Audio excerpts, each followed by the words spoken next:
ਧਰਮ ਸਾਨੂੰ ਸਿਖਾਉਂਦਾ ਬਚਨ ਸਾਨੂੰ ਦੱਸਦਾ ਹੈ ਤੇ ਮੇਰੇ ਜਿਹੜਾ ਬਚਨ ਦੇ ਵਿੱਚ ਲਿਖਿਆ ਹੈ ਔਰ ਜਿਹੜੀ ਸੰਤਾਨ है तो परमेश्वर के बारे में मसीह के संगी बारी है तो जब हम उसके साथ दुख उठाएंगे तो उसके साथ महिमा भी पाएंगे यदि दुख चुप है तो महिमा भी पाएंगे दुख साथ जीवन का हिस्सा है और इसको खुदा के जीवन में ज्ञान का कि दुख दुख का कोई नहीं करते हैं दुख साथ जीवन का हिस्सा है दुख दुख का कोई नहीं करते हैं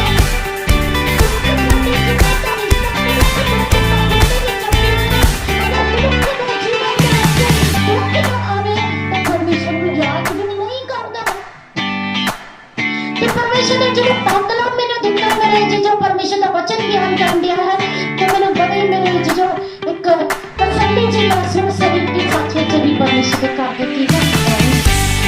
ਅਸੀਂ ਉਹਦੇ ਸੰਤਾਨ ਹੈ ਅਸੀਂ ਉਹਦੇ ਧੀਆਂ ਪੁੱਤ ਹੈ ਅਸੀਂ ਉਹਦੇ ਘਰ ਦੇ ਜਿਹੜੇ ਬੇਟੇ ਬੇਟੀਆਂ ਹੈ ਔਰ ਪਰਮੇਸ਼ਰ ਦੇ ਅਧਿਕਾਰੀ ਹੈ ਪਰਮੇਸ਼ਰ ਨੇ ਸਾਂਝੇ ਅਧਿਕਾਰੀ ਬਣਾਇਆ परमेश्वर ने क्या आकाश और पृथ्वी मेरा है आकाश और पृथ्वी कितनी है बोलोगे कितनी है आकाश और पृथ्वी कितनी है तो परमेश्वर की तो जीवन में तो किसी परमेश्वर व्यक्ति होता है दूसरे का कितनी है सब दिन है परमेश्वर ने सातों दिन की है अभी अधिकारी सातों बनाया है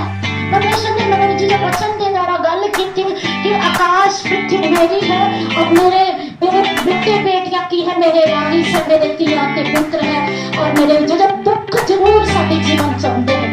लेकिन वो सानू मेरे जो नाश नहीं कर सकते दुख हमें पार नहीं करेंगे सानू मेरे जो विचलित नहीं करेंगे सानू नाश नहीं कर सकते सानू मिटा नहीं सकते एक रात हमारी दुख होंगे है परमेश्वर ने लोगों के जीवन में प्रसाद करना चाहिए साथी बन कितने रात हमारी बचने हैं दसांगे कितने रात हमारी बचने हैं सात रात हमारी बचने दुख जरूर आते हैं एक रात हमें आते हैं सात रात हमारी बच जाती है परमेश्वर सामर्थ्य परमेश्वर है परमेश्वर अद्भुत परमेश्वर है परमेश्वर प्रेमी परमेश्वर है परमेश्वर प्रेम करने वाला परमेश्वर है और मेरे जीजो और सामर्थ्य परमेश्वर साडे जीवन च अद्भुत काम करना चाहता हाँ जी पढ़ देंगे पंजाबी दे विच मेरे जीजो दो जने पढ़ांगे माइक दे विच पढ़ांगे हाँ जी 8 नंबर चैप्टर रोमियो की पुस्तक रोमन बुक रोमन से 8 नंबर चैप्टर 17 नंबर वर्ष से पढ़ देंगे हाँ जी ਅਤੇ ਜੇ ਬਾਲਕ ਹਾਂ ਤਾਂ ਅਧਿਕਾਰੀ ਵੀ ਹਾਂ जो बालक हाँ तो की हाँ ਅਧਿਕਾਰੀ बोला कि जो बालक हाँ तो की हाँ ਅਧਿਕਾਰੀ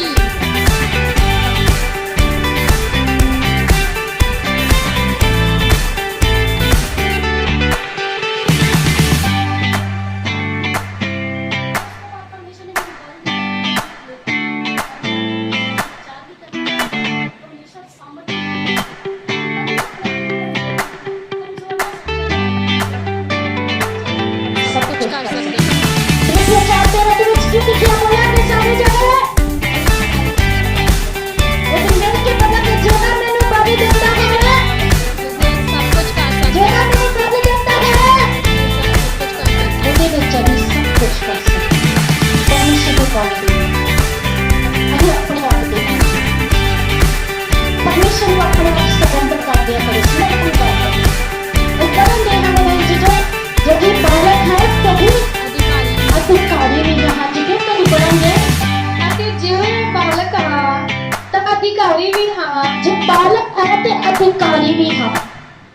तो परमेश्वर ने क्या कि तू भी बालक हो तू भी हकदार तू भी अधिकारी हो तू भी वारिस हो जो कुछ परमेश्वर का है कौन सकता है दुख हमें जीवन का हिस्सा नहीं मुश्किल हमें जीवन का हिस्सा नहीं बीमारी हमें जीवन का हिस्सा नहीं परेशानी हमें जीवन का हिस्सा नहीं कष्ट हमें जीवन का हिस्सा नहीं ये हमने है इन्हें जीवन हो परमेश्वर की दासी हो क्योंकि परमेश्वर की मेहनत करते हमें जीवन से दुख नहीं आए हमने है अल्लाह नहीं है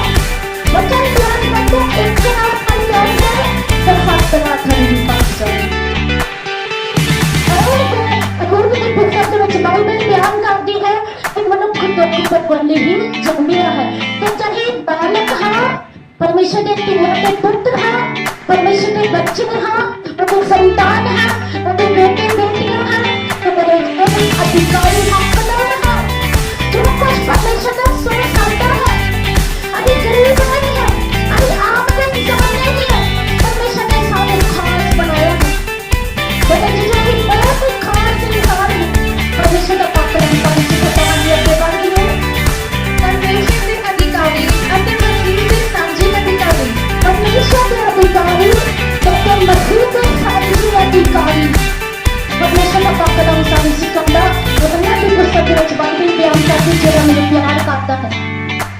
मेरे वचन ਨੂੰ ਸੁਣਦਾ ਮੰਨਦਾ ਉਹਦੇ ਮੁਤਾਬਿਕ ਚੱਲਦਾ ਹੈ तो मैं तो मेरा पिता ਉਹਦੇ ਕੋਲ ਆਵਾਂਗੇ ਉਹਦੇ ਨਾਲ ਵਸਾਂਗੇ ਉਹਦੇ ਨਾਲ ਰਹਾਂਗੇ ਮੇਰੇ ਜੀਜੋ तो वचन बयान करते परमेश्वर के अधिकारी तो मसीह का सबके अधिकारी समझे पूरे मेरे जीजो अधिकारी है हकदार है वारिस है एक कोई एग्जांपल ले जीजो उदाहरण ली अगर कोई बड़ी जावे झूठी है तो मेरे जीजो मुझे पिता जी है ना बड़े जावे पूरा बेटा होता जीजो अधिकारी है उधर बेटा मेरे जीजो उधर उस तो बाद उधर वारिस है वही नॉमिनी बना देता है मेरे जीजो क्योंकि गाली का हक बनाते हैं तो उसके तरीके से परमेश्वर का पिता है उन्हें क्या वचन बयान करने वचन करना ते तोड़े ना गौर करने परमेश्वर दे तो मसीह देवी समझी हाँ मसीह देवी अधिकारी हाँ मसीह देवी मेरे जीजो ही और मेरे जो परमेश्वर ने क्या किस सारे मेरे हकदार हो अधिकारी हो वचन के विच बाइबल बयान करती है तो वचन के विच लिखे जब मैं उसके साथ दिन उठाएंगे तो उसके साथ महिमा भी पाते हैं जब कर सकते जो दिन आप कुछ पाएंगे हाँ जी बताओगे ਪਰ ਕਦੇ ਕਿ ਅਸੀਂ ਉਹਦੇ ਨਾਲ ਦੁੱਖ ਝੱਲੀਏ ਕਿ ਉਹਦੇ ਨਾਲ ਅਸੀਂ ਵਡਿਆਈ ਜਾਈਏ आप जी वचन बयान कर दो कि वही होते ना दुख चुनिए छुट्टी करिए अब मेरे जीवन के होते ना की करिए बुढ़ाए जाइए पंजाबी के विच लिखे है चली कि छुट्टी पंजाबी में क्या है कि होते ना दुख चलिए मिस करिए हिंदी के विच छुट्टी नहीं है मेरे जीवन की सहना है दुख आ गया तो परमेश्वर को कुछ नहीं रखना प्रभु जी मैं ही लभे हाँ मैं ही लभे हाँ मैं प्रार्थना करना मैं बच्चन पढ़ना मैं संगति से जाना बहुत सारे अजीब करना मैं दशमांश देना मैं समय से तारीफ पर देना और बहुत सारे नतीजा का अपना अपना रवैया हो जाता है तरीके ना मेरे को करना बहुत ही करते हैं मेरे जीजो तो परमेश्वर मेरे जीजो मेरे देवता करते हैं परमेश्वर ना करते हैं नहीं करते परमेश्वर का कलम सारे सिखंदा जी होते ना दुख चलिए चुकिए सहिए दुख चुकना पड़ा है सहना पड़ा है मेरे जो वचन बयान कर दिया है दुख ਦੇ ਵਿੱਚ ਵੀ ਅਸੀਂ ਪਰਮੇਸ਼ਰ ਦਾ ਧੰਨਵਾਦ ਕਰਨਾ ਹੈ ਉਸ ਮੁਸ਼ਕਿਲ ਦੇ ਵਿੱਚ ਵੀ ਅਸੀਂ ਪਰਮੇਸ਼ਰ ਦਾ ਧੰਨਵਾਦ ਕਰਨਾ ਹੈ ਉਸ ਪਰੇਸ਼ਾਨੀ ਦੇ ਵਿੱਚ ਵੀ ਅਸੀਂ ਪਰਮੇਸ਼ਰ ਦਾ ਧੰਨਵਾਦ ਕਰਨਾ ਹੈ ਜਦੋਂ ਸਾਡੇ ਜੀਵਨ ਦੇ ਵਿੱਚ ਆਉਂਦੀ ਹੈ ਆਪਾਂ के रूप में पुस्तक 5 नंबर चैप्टर 6 नंबर वर्ष में और मेरे जीजो वचन के ਵਿੱਚ ਲਿਖਿਆ है एक जना ਇੱਥੇ बात करके नहीं दोबारा पढ़ना है मेरे जीजो को भी और मेरे जीजो वापस ਇੱਥੇ भी आना है अयूब की पुस्तक अयूब की पुस्तक 5 नंबर चैप्टर 6 नंबर वर्ष में पढ़ेंगे क्योंकि विपत्ति दूर है उस तक नहीं होती और ना कष्ट भूमि में सोचता है परंतु जैसे चिंगारियां ऊपर को उड़ जाती है वैसे ही मनुष्य कष्ट भोगने के लिए उत्पन्न हुआ है वचन बयान करते परमेश्वर का पाकलाम सारी सिखाता है मनुख दुख पर गल ही जमलिया है दुख के जीवन का हिस्सा है दुखा के रचना जीजो बुड़बुड़ाना नहीं बुड़बुड़ाना नहीं अभी नहीं प्रार्थना करनी अभी संगति में नहीं जाना अभी वचन नहीं पढ़ना ये गल्ला नहीं करनी बल्कि परमेश्वर का बहुत धन्यवाद करना अच्छा मैं नहीं कहती वचन स्पष्ट कहते कि मनुष्य दुख को गंदी ही जमलिया तो धन्यवाद करते रहेंगे धन्यवाद करेंगे तो साडे जीवन ਦੇ ਵਿੱਚੋਂ ਕਸ਼ਟ ਆਟੋਮੈਟਿਕ ਖਤਮ ਹੋ ਜਾਂਦਾ ਦੁੱਖ ਸਾਡੇ ਜੀਵਨ ਦੇ ਵਿੱਚੋਂ ਖਤਮ ਹੋ ਜਾਂਦਾ ਹੈ ਪਰਮੇਸ਼ਰ ਸਾਨੂੰ ਦੁੱਖਾਂ ਦੇ ਵਿੱਚ ਨਹੀਂ ਰਹਿਣ ਦਿੰਦਾ ਪਰਮੇਸ਼ਰ ਨੇ ਸਭ ਦਾ ਪਹਿਲਾ ਵਾਅਦਾ ਕੀਤਾ ਹੈ ਕਿ ਮੈਂ ਤੈਨੂੰ ਕਦੇ ਨਾ ਛੱਡਾਂਗਾ ਤੇ ਨਾ ਤਿਆਗਾਂਗਾ वचन बयान कर दिया मैं तेनू कभी ना छड्डांगा ना त्यागांगा अगर दुख बहुत दफा किस कारण मनुष्य या मेरे जीजो कोई भी वजह से ना हो या मेरे जीजो कोई कष्ट के विच आ जाता है तो परमेश्वर का भी नहीं त्यागता नहीं बल्कि त्याग की करनी अगर देख भी जाए पाप के विच भी चला जाए सब तो बाद दिखा तो परमेश्वर ने चुकता है परमेश्वर इतना प्यार करता परमेश्वर सानू बार-बार मौका देता है परमेश्वर सानू बार-बार चांस देता है परमेश्वर सानू बार-बार अवसर देता है और मेरे जीजो ਸਾਨੂੰ ਮੋੜ ਆਉਣ ਦੀ ਲੋੜ ਹੈ। ਸਾਨੂੰ ਮੇਰੇ ਜੀਜੋ ਦੇ ਵਿੱਚ ਬਣੇ ਰਹਿਣ ਦੀ ਜ਼ਰੂਰਤ ਹੈ। ਪੜ੍ਹ ਦਾਂਗੇ ਪੰਜਾਬੀ ਦੇ ਵਿੱਚ ਮਾਈਕ 'ਚ ਪੜ੍ਹ ਦਾਂਗੇ। ਹਾਂਜੀ, ਦੁੱਖ ਦਾ ਫਲ ਦੇ ਵਿੱਚੋਂ ਨਹੀਂ ਨਿਕਲਦਾ, ਨਾ ਕਸ਼ਟ ਮਿੱਟੀ ਵਿੱਚੋਂ, ਪਰ ਆਦਮੀ ਕਸ਼ਟ ਨਹੀਂ ਜੰਮਦਾ ਹੈ। ਜਿਵੇਂ ਚੰਗਿਆੜੇ ਤਾਂ ਉੱਡਦੇ ਹਨ। ਹਾਂਜੀ, ਬਚਨ ਵਿੱਚ ਲਿਖਿਆ ਹੈ। ਪਰਮੇਸ਼ਰ ਦਾ ਪਾਕ ਲੈਂਦੇ ਤੁਹਾਨੂੰ ਪੜ੍ਹਾਂਗੇ ਇੱਕ ਲਾਈਨ ਕਰਕੇ। ਹਾਂਜੀ, ਦੁੱਖ ਦਾ ਫਲ ਦੇ ਵਿੱਚੋਂ ਨਹੀਂ ਨਿਕਲਦਾ, ਦੁੱਖ ਦੀ ਖਾਕ ਦੇ ਵਿੱਚੋਂ ਨਹੀਂ ਨਿਕਲਦਾ। ਕਿ ਦੁੱਖ ਕਦੇ ਮਿੱਟੀ ਦੇ ਵਿੱਚੋਂ ਨਿਕਲਦਾ ਹੈ, ਵਰਨਾ ਤਾਂ ਦੁੱਖ ਮਿੱਟੀ 'ਚੋਂ ਨਿਕਲਦਾ ਹੈ। ਨਿਕਲਦਾ ਹੈ, ਕਦੀ ਨਿਕਲਿਆ ਵੇਖਿਆ ਹੈ? ਨਹੀਂ ਮੇਰੇ ਜੀਜੋ, ਦੁੱਖ ਮਿੱਟੀ ਦੇ ਵਿੱਚੋਂ ਨਹੀਂ ਨਿਕਲਦਾ, ਖਾਕ ਦੇ ਵਿੱਚੋਂ ਨਹੀਂ ਨਿਕਲਦਾ। ਹਾਂਜੀ, ਨਾ ਕਸ਼ਟ ਮਿੱਟੀ ਵਿੱਚੋਂ, ਨਾ ਕਸ਼ਟ ਮਿੱਟੀ ਦੇ ਵਿੱਚੋਂ, ਨਾ ਦੁੱਖ ਤੇ ਨਾ ਕਸ਼ਟ ਮਿੱਟੀ ਦੇ ਵਿੱਚੋਂ ਨਹੀਂ ਨਿਕਲਦਾ। ਪਰਮੇਸ਼ਰ ਨੇ ਮੈਨੂੰ ਤੇ ਤੁਹਾਨੂੰ ਮੇਰੇ ਜੀਜੋ ਮਿੱਟੀ ਦਾ ਜ਼ਰੂਰ ਬਣਾਇਆ ਹੈ। ਕੁਛ ਵੀ ਮਿੱਟੀ ਦੇ ਵਿੱਚੋਂ ਨਹੀਂ ਨਿਕਲਦਾ ਹੈ। ਵਚਨ ਬਿਆਨ ਕਰਦੇ ਪਰਮੇਸ਼ਰ ਦਾ ਪਾਕਲਮ ਸਾਨੂੰ ਸਿਖਾਉਂਦਾ। ਵਚਨ ਬਿਆਨ ਦੇ ਵਿੱਚ ਲਿਖਿਆ ਹੈ, ਔਰ ਮਨੁੱਖ ਦੁੱਖ ਤੋਂ ਬੰਦੀ ਚੱਲਿਆ ਹੈ। बताओगे? और आदमी कष्ट नहीं ही जमता है, पर आदमी कष्ट भी नहीं जमता है। परमेश्वर का पाकलम सारी सिखाता, परमेश्वर का वचन ज्ञान करते। जो आदम ते हवा ने परमेश्वर ने ਉਹਨੇ ਕੀ ਕੀਤਾ? ਅਦਨ ਦੀ ਵਾਟਿਕਾ ਦੇ ਵਿੱਚ ਪਰਮੇਸ਼ਰ ਨੇ ਉਹਨੂੰ ਰੱਖਿਆ। ਅਦਨ ਦੇ ਬਾਗ ਦੇ ਵਿੱਚ ਪੰਜਾਬੀ ਦੇ ਵਿੱਚ ਰੱਖਿਆ। ਤੇ ਮੇਰੇ ਜੀਜੋ ਉਹਨਾਂ ਨੇ ਪਾਪ ਕੀਤਾ ਤੇ परमेश्वर का वचन बयान करते हैं, परमेश्वर की महिमा तो रहित हो गए। तो परमेश्वर ने मेरे जीजो हवा ने श्राप दिता कि मेरे जीजो तू अपने के हाथ के द्वारा, त्रिकुट के द्वारा मेरे जीजो तू मेरे जीजो वक्त के द्वारा कि अपने खून के द्वारा मेरे जीजो अपने बच्चे को खाया। जितने भी परमेश्वर का वचन बयान करते हैं, आदम ने मेरे जीजो क्या कि तू अपने मुंह से भी कमाई खाए। बड़ी ही जमिया तो जब दुख बड़ी ही जमिया है तो दुखों के ਵਿੱਚ ਸਾਨੂੰ ਕੀ ਕਰਨਾ ਚਾਹੀਦਾ? ਧੰਨਵਾਦ ਕਰਨਾ ਚਾਹੀਦਾ। ਦੁੱਖਾਂ ਦੇ ਵਿੱਚ ਕੀ ਕਰਨਾ ਚਾਹੀਦਾ?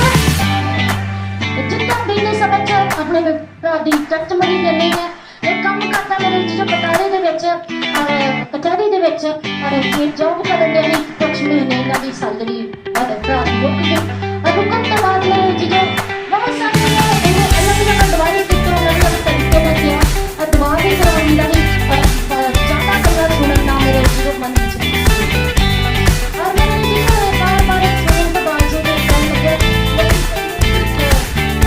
ਨਹੀਂ ਮੇਰੇ ਜਦੋਂ ਨਸ਼ਾ ਸੰਭਲੀ ਵੀ ਆਏਗੀ ਪਰ ਪਰਮੇਸ਼ਰ ਦੀ ਜ਼ਿੰਦਗੀ ਦੇ ਵਿੱਚ ਦਵਾਈ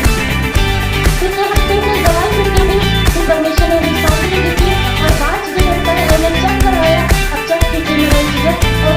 और परमेश्वर ने दवाई दी। परमेश्वर का अधिकार मैं क्या कि तू घबराना नहीं, तू डरना नहीं, बस दुख सारे जीवन के विच है। मतलब कि बहुत परेशान है कि मैं सब मुश्किलों का सामना करना पै गया। मैं दुखों के विच धन्यवाद करूंगी। ये दुखों के विच धन्यवाद करूंगा तो तू जितना सोना हक के विच की हुंदा है मेरे विच जो तप के पार होता है निकलता है उसके तरीके का परमेश्वर कई बार कष्ट के विच शांति करता है और मेरे जीवन की जिंदगी के विच बदलाव करता है। ਸਾਡੇ ਜੀਵਨ ਦੇ ਵਿੱਚ ਆਉਂਦੀ ਹੈ ਉਹ ਤਸਮਰੀ ਦੇ ਨਾਲ ਹੀ ਖੜੇ ਹੁੰਦੇ ਹਨ ਜਿਹੜੀ ਸੋਚੇ ਵੀ ਮੇਰੇ ਇਸ ਲਈ ਤੱਕੂ ਵੀ ਦੁੱਖਾਂ ਦੇ ਵਿੱਚ, ਮੁਸ਼ਕਿਲਾਂ ਦੇ ਵਿੱਚ, ਪਰੇਸ਼ਾਨੀਆਂ ਦੇ ਵਿੱਚ ਉਹ ਬਿਮਾਰੀ ਦੇ ਵਿੱਚ ਨਹੀਂ ਹੋਣਾ ਘਬਰਾਉਣਾ ਨਹੀਂ ਹੈ, ਡਰਨਾ ਨਹੀਂ। ਇਹ ਸਾਡੇ ਜੀਵਨ ਦਾ ਹਿੱਸਾ ਹੈ। ਵਚਨ ਬਿਆਨ ਕਰਦੇ ਹਾਂ ਜਿਵੇਂ ਤਾਂ ਵੀ ਆ ਜਾਗੇ ਰੋਮੀਓ ਦੀ ਪੁਸਤਕ 8 ਨੰਬਰ ਚੈਪਟਰ ਉੱਤੇ ਲਿਖਿਆ ਹੈ ਪੱਤਰ ਮੇਰੇ ਜਿਜਕ ਚਿੰਗਾਰੀ ਉੱਤੇ ਉੱਡ ਜਾਂਦੀ ਹੈ। ਉਸੇ ਤਰੀਕੇ ਨਾਲ ਪਰਮੇਸ਼ਰ ਦਾ ਪਾਕਲਮ ਸਾਨੂੰ ਸਿਖਾਉਂਦਾ, ਦੁੱਖ ਵੀ ਸਾਡੇ ਜੀਵਨ ਦੇ ਵਿੱਚੋਂ ਚਲੇ ਜਾਂਦੇ ਬਣੇ ਨਹੀਂ ਰਹਿੰਦੇ ਨੇ। ਤੇ ਮੇਰੇ ਜਿਜਕ ਰੋਮੀਓ ਦੀ ਪੁਸਤਕ ਦੇ ਕਵੀ ਆਦਮ ਨੇ ਲਿਖਿਆ ਹੈ ਕਿ ਜੋ ਵੀ ਦੁੱਖ ਝੱਲਾਂਗੇ ਤੇ ਮੇਰੇ ਜਿਜਕ ਦੇ ਰੋਦੇ ਕੀ ਕਰਾਂਗੇ, ਮਹਿਮਾ ਨਹੀਂ ਪਾਵਾਂਗੇ। ਪਰਮੇਸ਼ਰ ਦਾ ਪਾਕਲਮ ਸਾਨੂੰ ਸਿਖਾਉਂਦਾ, ਵਚਨ ਬਿਆਨ ਕਰਦੇ ਜਦੋਂ ਦੁੱਖਾਂ ਦੇ ਸਾਥੀ ਹੋਵਾਂਗੇ। ਪਰਮੇਸ਼ਰ ਦਾ ਪਾਕਲਮ ਸਾਨੂੰ ਸਿਖਾਉਂਦਾ ਕਿ ਦੁੱਖਾਂ ਦੇ ਵਿੱਚ ਧੰਨਵਾਦ ਕਰਦੇ ਰਹਿਣਾ। ਸੰਤਾਨ ਦਾ ਦਰਜਾ ਦਿੱਤਾ ਤੇ ਇਸ ਦੀ ਬਾਤ ਦੁੱਖ ਹੈ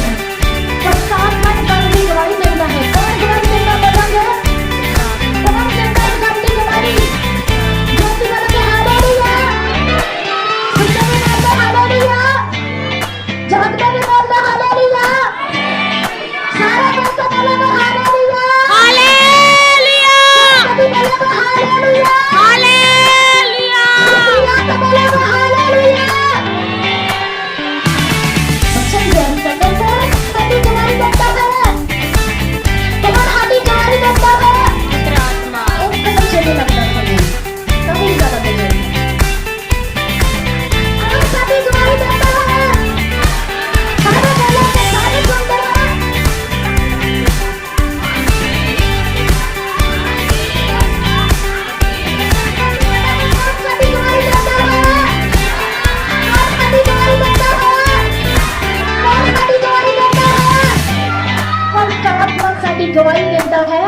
ਕਿ ਅਸੀਂ ਪਰਮੇਸ਼ਰ ਦੀ ਕੀ ਹੈ ਬੇਟੇ ਬੇਟੀਆਂ ਹੈ ਅਸੀਂ ਪਰਮੇਸ਼ਰ ਦੇ ਧੀਆਂ ਪੁੱਤਰ ਹੈ ਅਸੀਂ ਪਰਮੇਸ਼ਰ ਦੇ ਸੰਤਾਨ ਹੈ ਪਵਿੱਤਰ ਆਤਮਾ ਸਾਡੀ ਗਵਾਹੀ ਦਿੰਦਾ ਹੈ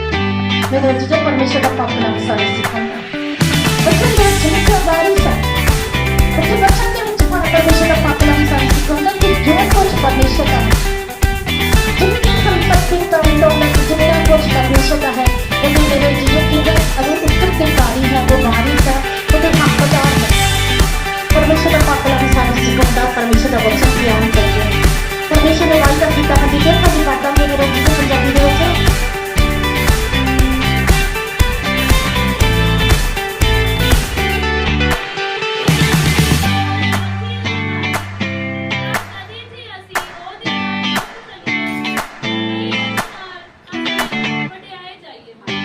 वचन के ਵਿੱਚ ਲਿਖਿਆ ਕਿ ਪਰਿਓ